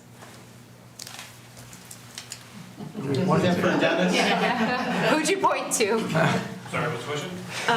So I thought it was a budgetary question. yeah, like the relative risk analysis as to in terms of capital funding and how you got to selecting the areas that are going to get the capital infusion. To me, it felt like you guys really listened and what we talked about the advance. So it's clear to me that a process exists, but I was just curious as to like how you go about the ranking and the ordering and how's the input go. Yeah, so about 7 years ago, eight years ago now, we did a facility condition assessment analysis where we went through all the buildings and kind of like, this is where we are with our facilities. So we take that, we also have a program called City Works where we try to manage our assets as best we can. And we say, are we seeing more repairs that are more systemic? Are we treating a symptom of a larger problem? We may move something up, or we'll go off the facility condition assessment analysis and say, this unit is projected to last 20 years. We're at year 25, we probably need to start doing something before we have something catastrophic that happens. So annually, when I go through the capital budget, I go through the FCA and I review our city work program and asset management. That answered the question. I appreciate that. Those were my observations and my questions, and just kind of learning more about to Mr. Bruner's point, is that balance the correct balance, and what would that look like if we made a different decision, and why long-term revenue ideas that are non-residents, capital fund allocation year over year, having a fixed budget that always is on so that we can kind of hedge the position that we're in today. And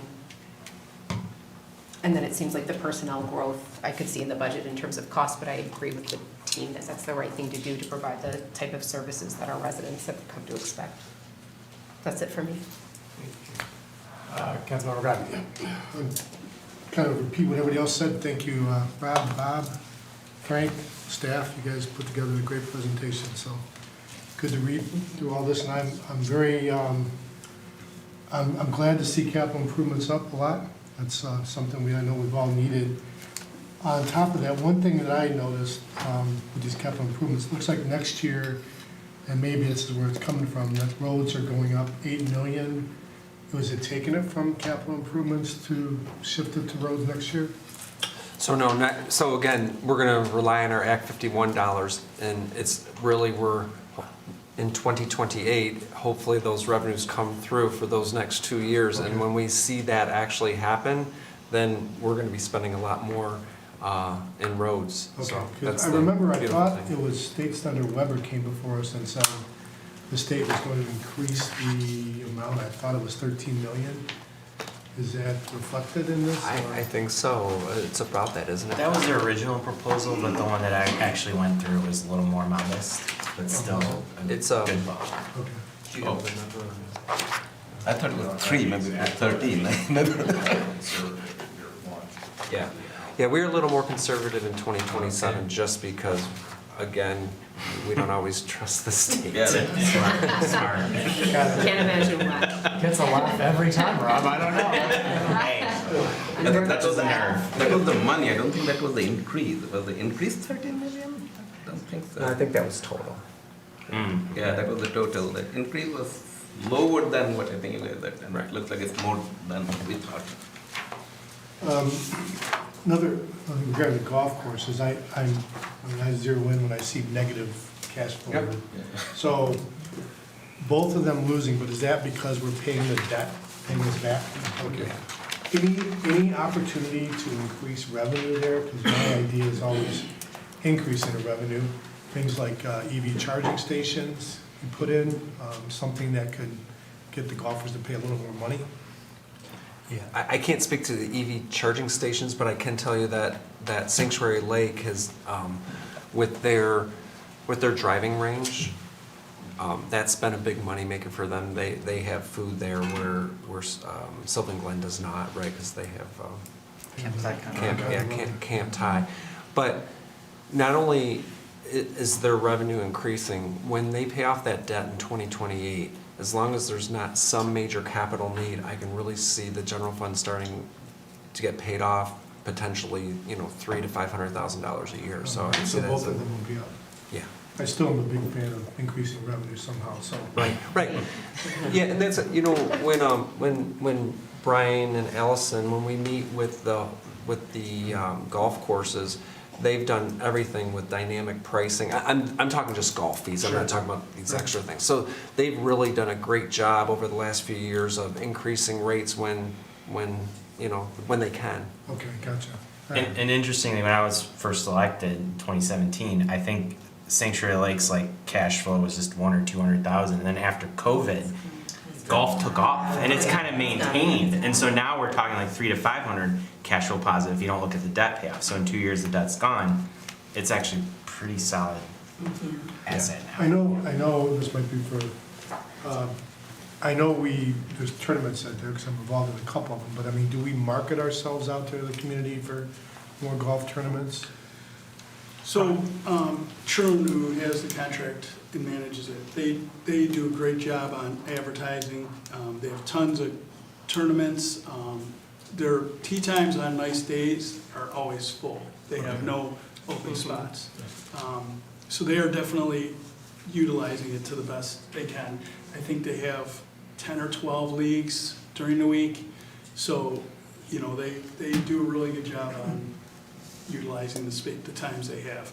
And then being open in the winter too, if we have a warm winter, this one, it really hasn't been one, but I mean, I've been out there to meet with them when it's 22 degrees and there's 80 people out there. Yeah. I'm one of them. The other question is, I know you say we're up 1.2% on the new builds. Do you have any sort of analysis or projection? You can see how many building permits we've got coming. How many could be completed in the next year?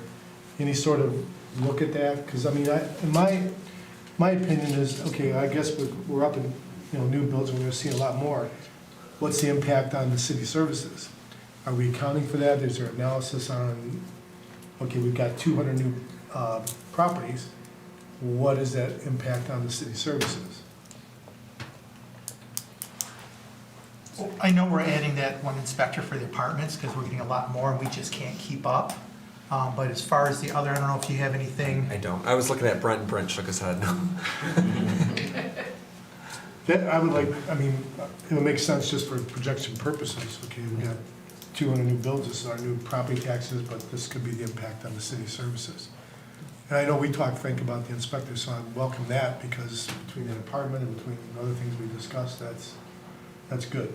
Yeah. And they'll be billed, right, on these inspections, so it'll pay for itself? It'll help generate some revenue, to offset the cost of that position, correct. All right.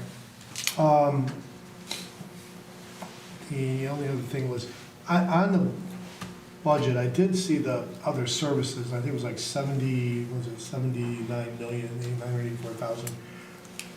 I didn't see where that was in the budget, and I might have missed it, where it was spelled out, what the other services, other service charges were. If you're talking about all funds, you're talking about the biggest portion of that, it's our water and sewer That's the water and charges. sewer. Yeah, that's our biggest part. And then That's the other service charges? yeah, that's our biggest portion.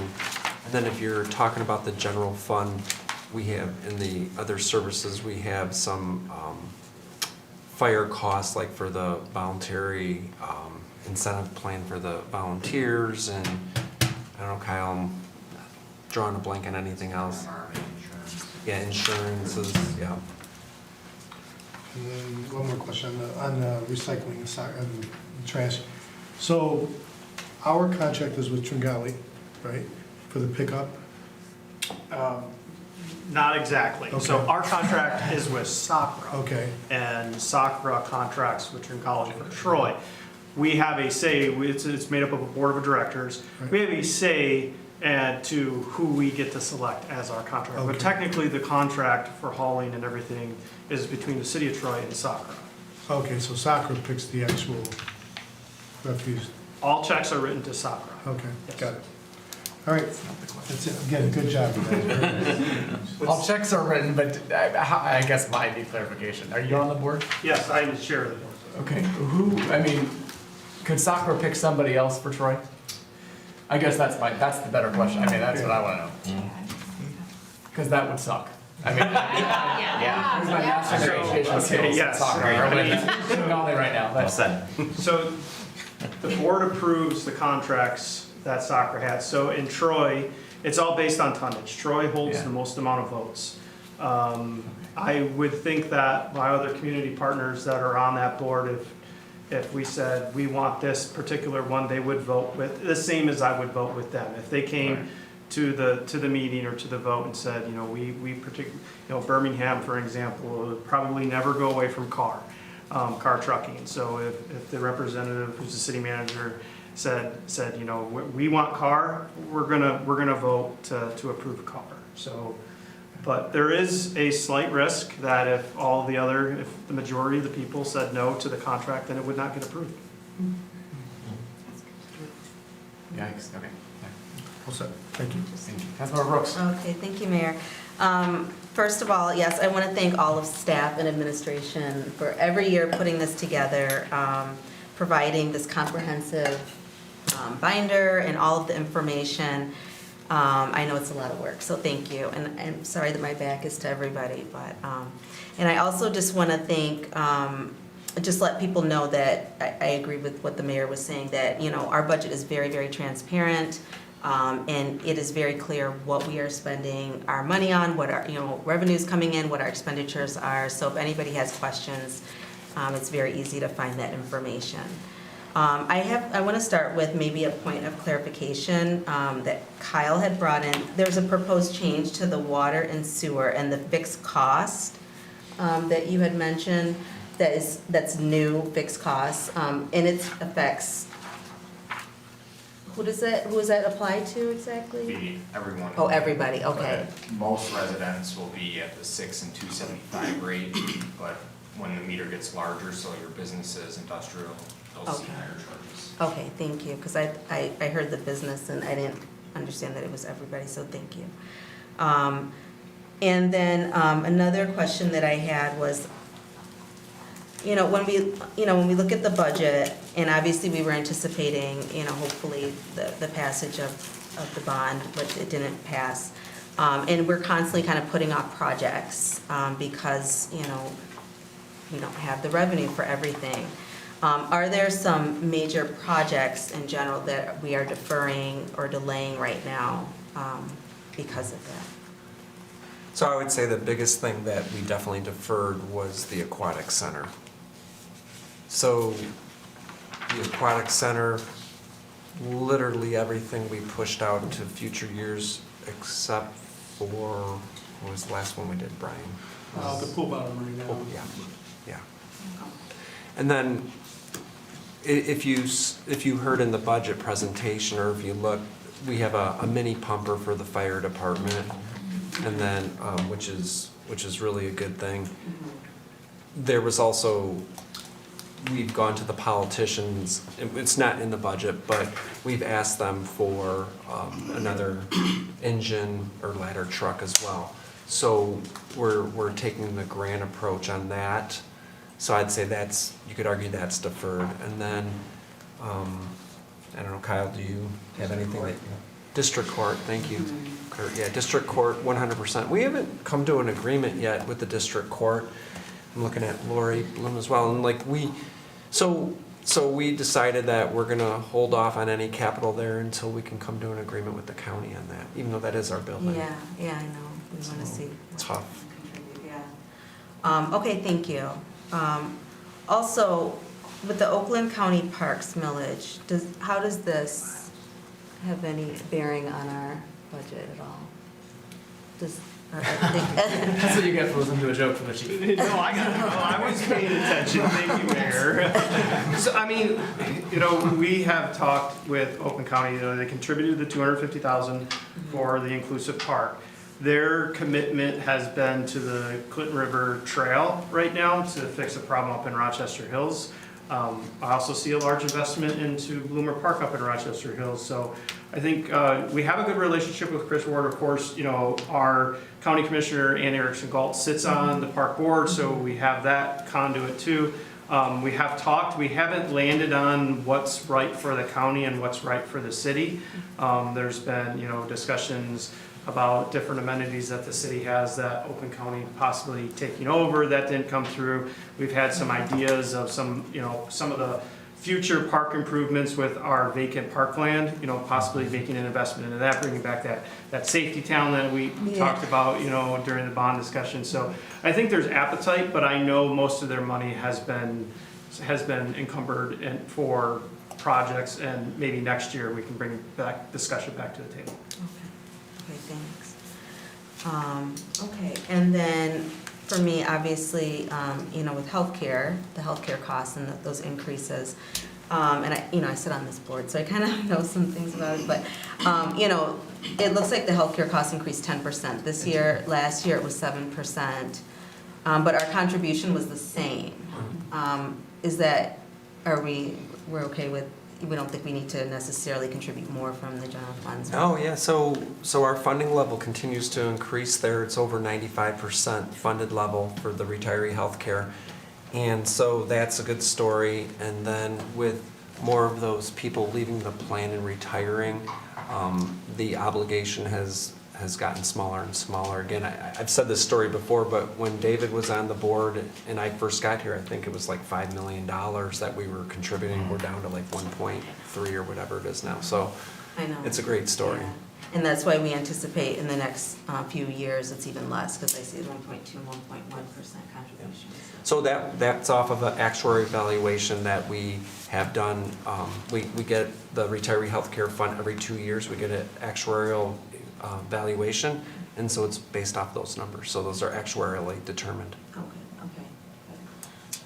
And then I had the same question Councilmember Chamberlain had about the communications personnel, so that was answered. And then I just was happy to see the farmers market back, so that was a nice, pleasant thing to see as well. So that was mostly it. Good. Thank you. I have a few questions, some that I had before, some that kind of came up as we were talking, so I'm going to go a little out of order, I think. I actually want to go back to the Oakland County Parks millage. Do we have figures, and I'm sure you don't have them in front of you, but what the Troy taxpayers are paying for that versus how much? $4.5 million. Right, so it's another tax that we're a donor city on, right? And we got 250,000. So I guess I just want the record to be clear. Fourth largest tax base in the state. No, right. So all the So- countywide villages are. It kills me. And there's an argument to be made that the city of Troy residents benefit from parks throughout Oakland County that we all use. So it's not just that, but I guess I just want to make it clear from my perspective here tonight that silence is deafening. Anything we can do to continue to push our county commissioners and to come to them with shovel-ready projects and ideas, because I think squeaky wheel will help more than hurt in this case. Recognizing also they have their own agenda on many issues and may have plans that we don't know about yet. So I think that's an important thing for us to always consider, and the voters passed it and we deal with that. Maybe not recognizing how much of a impact it would have on our tax dollars versus what we get in return. But maybe I'm wrong. Maybe in a couple of years we'll be getting what Rochester Hills is getting now.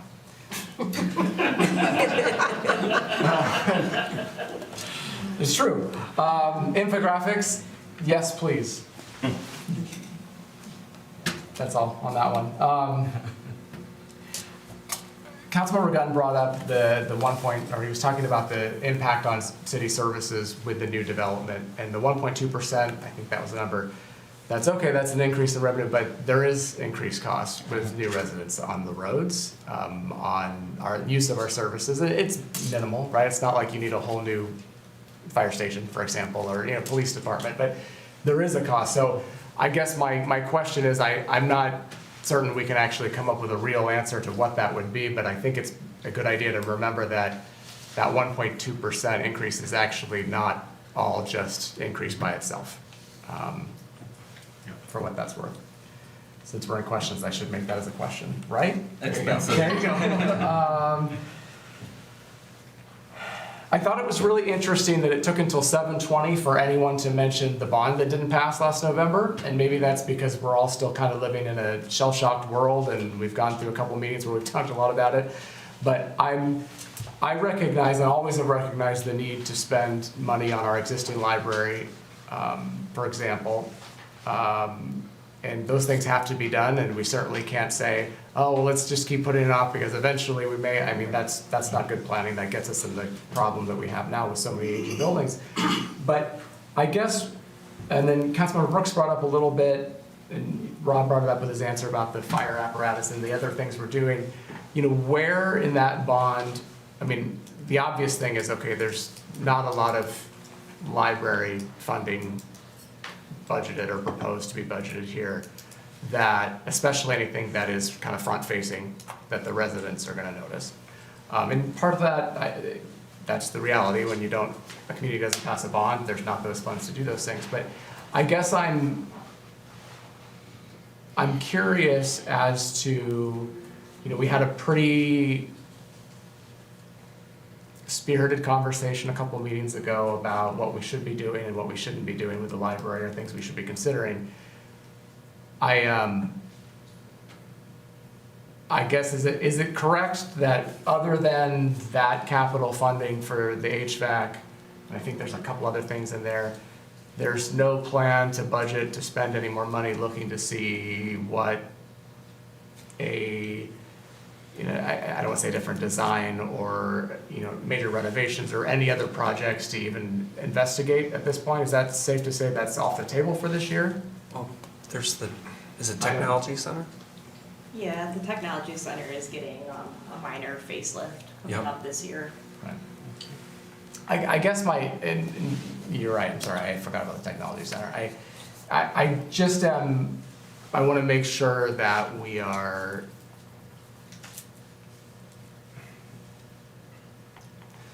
doing what we can to recognize, and Councilmember Bloom said it, that we weren't talking about what we don't have and all the issues we still have, which is fine. It goes back to the point of we are typically we're good operational shape as a city. We have capital needs, but we really didn't discuss at all anything about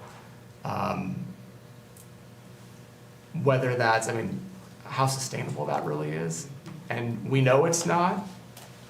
I get it. You don't have it's not like you can come to us with a bunch of projects and say, we're gonna budget for these and we have no money for them. I understand that too. I guess I wanna make sure that we are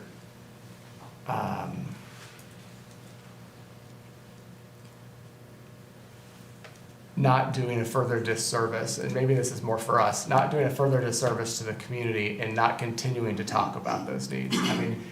Bob's charts are very telling, always. Like, they don't always resonate with people, right?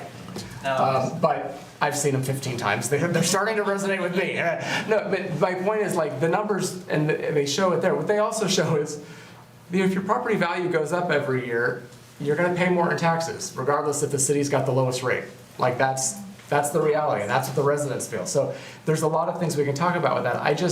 I don't feel like we're, other than addressing some critical things, addressing HVAC before there is catastrophic failure, and we've got a whole other big mess, which I believe we have to do regardless, when we would have had to look at anyway.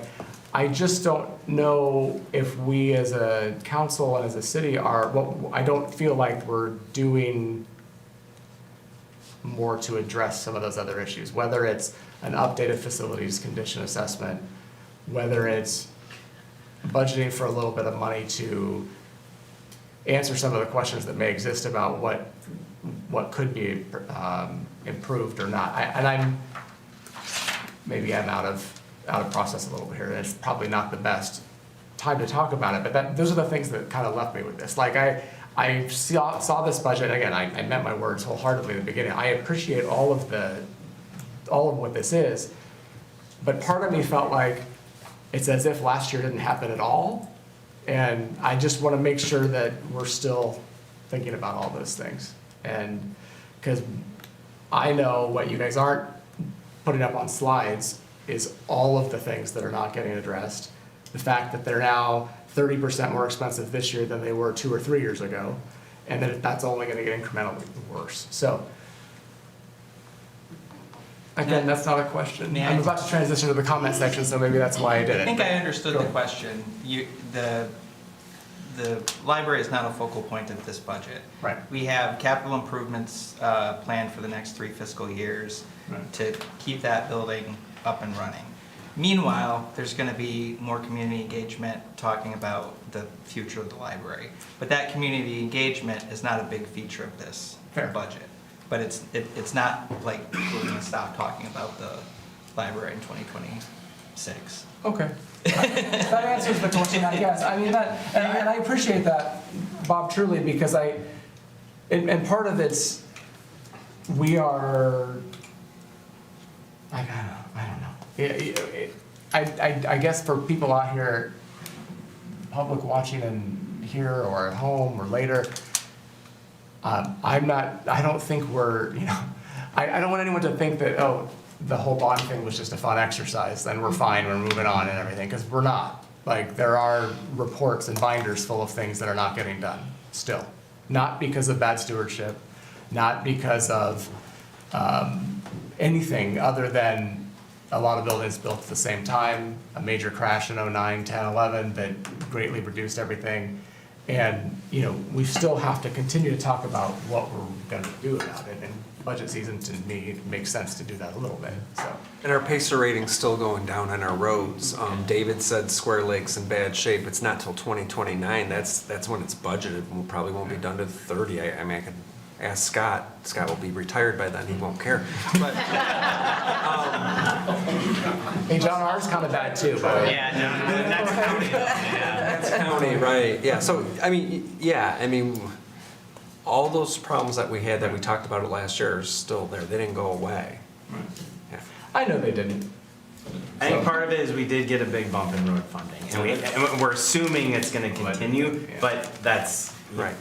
As Rob astutely says, we don't know if that's guaranteed, but that's $3.5 million, $5 million more. I mean, that pretty much covers what the bonds road portion would have covered.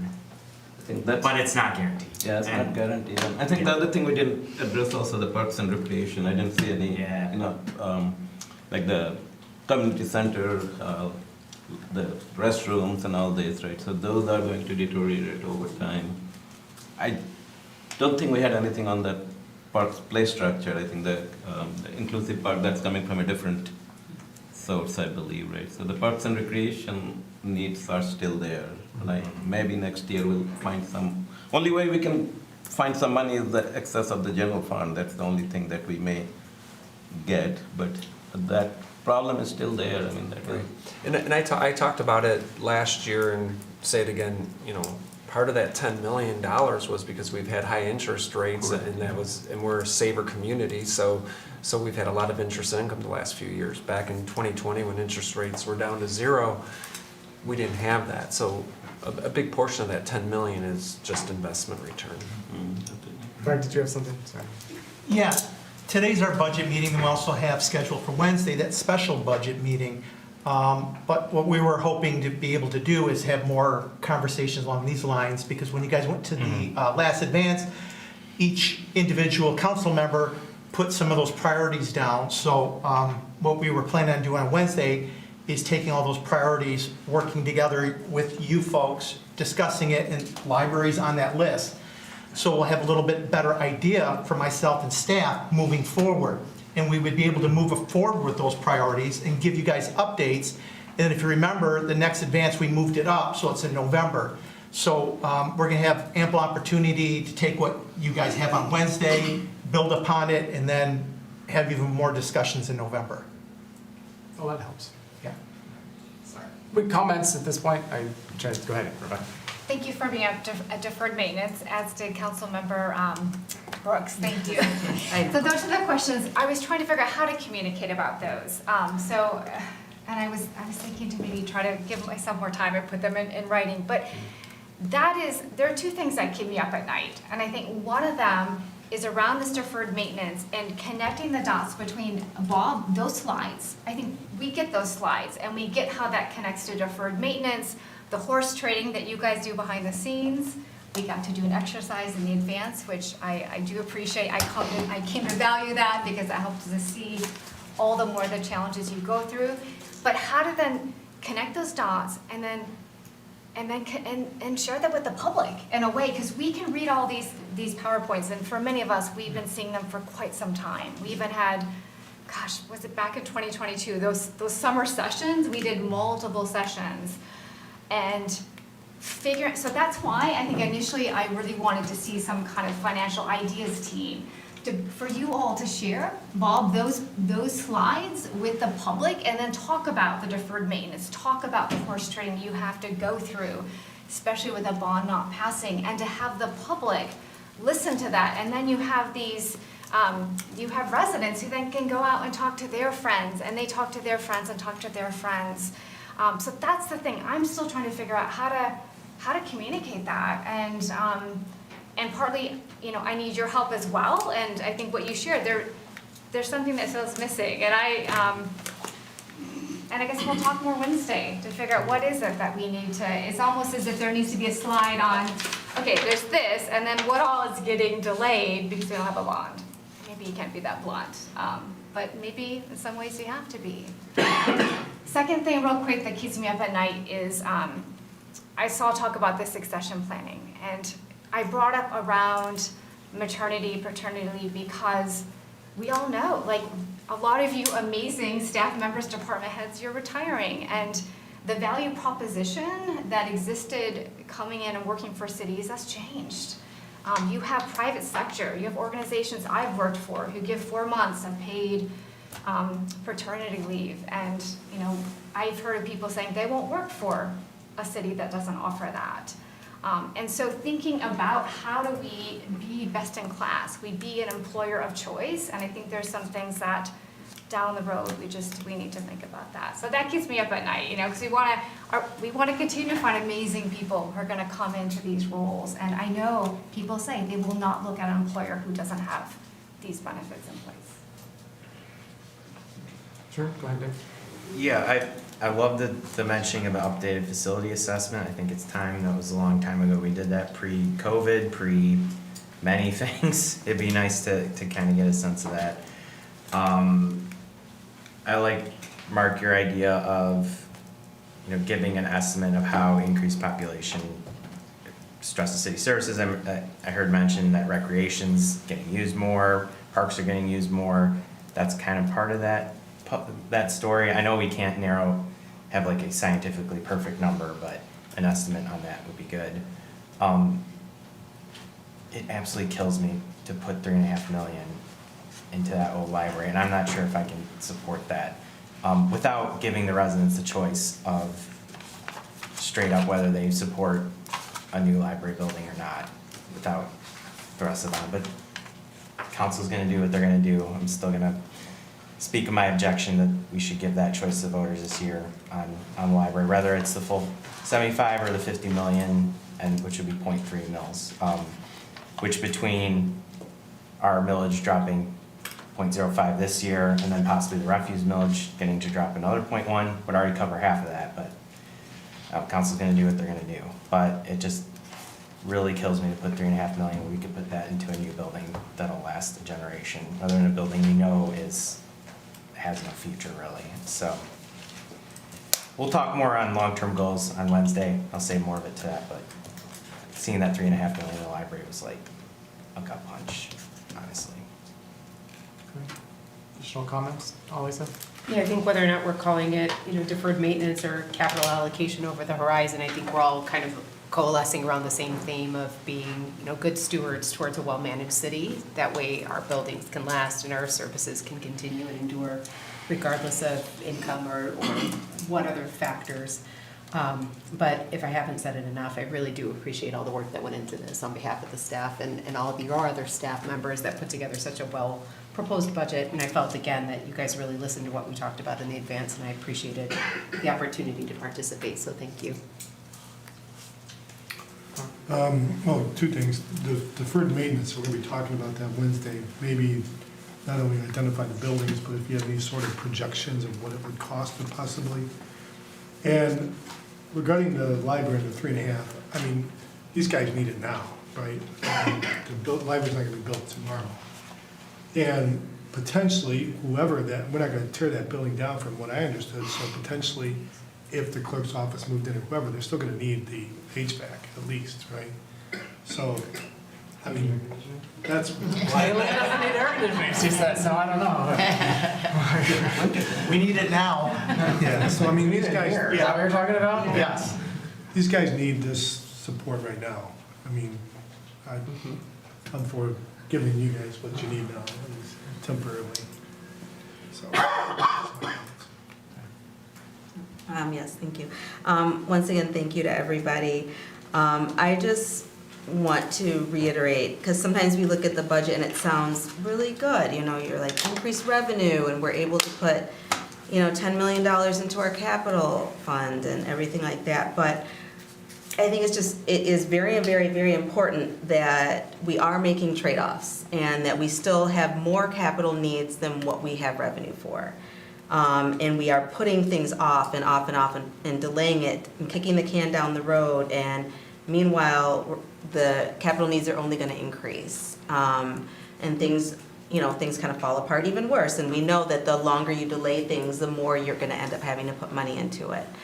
So I just think just kind of reiterating that fact, even though, we're doing well as a city and we are managing our money really, really well, it really just comes down to, our needs and how much revenue we're really bringing in. It's just not enough to meet a lot of the needs that we have. So just kind of repeating that, like we've said, to our residents and, making those claims and kind of repeating that message. But other than that, obviously the budget presentation was wonderful as always, and I look forward to Wednesday when we can talk about more of our priorities. Yeah, with everybody, I kind of made my comments to start this off. I really do think it's valuable to have the opportunity to have staff here. I don't know if they really love it. I won't even look over at them. I'm not even sure you love it, Frank, but that's okay. No, I'm kidding. The thing is, we are so like these budget is our priorities, is our city's priorities. It demonstrates what we focus on. And this year, clearly, our capital projects focus on less flashy, more serious needs that have been an issue for a while. And we'll continue to talk Wednesday about, I guess, future strategies and priority building for the rest of the year and into the next year. And I think that's a good use of that time. So I'm thankful that we have that meeting scheduled. I guess I do want to, Mary Ellen, we don't talk after the public comment. I just want to thank you for the nice words that you said as it related to how you feel about this city. I think all of us at this table feel the same way, and that's one of the reasons we love serving in the city. And I know that you've told me before, I'm going to say this, that you're given 3 minutes of public comment, and sometimes you choose your 3 minutes to talk about things that are more top of mind on a specific issue that night, and it doesn't allow for enough time to say some of the positive things that you really do feel about the city. So I appreciate you bringing those forward this evening. It was a good time to do that, and thank you for coming and for saying those things. And we are a city full of very different people throughout, the almost 90,000 of us, and yet we have a lot of common and shared love for the city of Troy. So I think this budget is a good step towards continuing that legacy, and look forward to talking more Wednesday evening and hearing some of the answers, not necessarily Wednesday, but some of the questions that were asked tonight that we don't have immediate answers for. I'm sure those will come in writing, as always. Other business only with consent in accordance with City Charter Section 4.3. All right, then we're adjourned.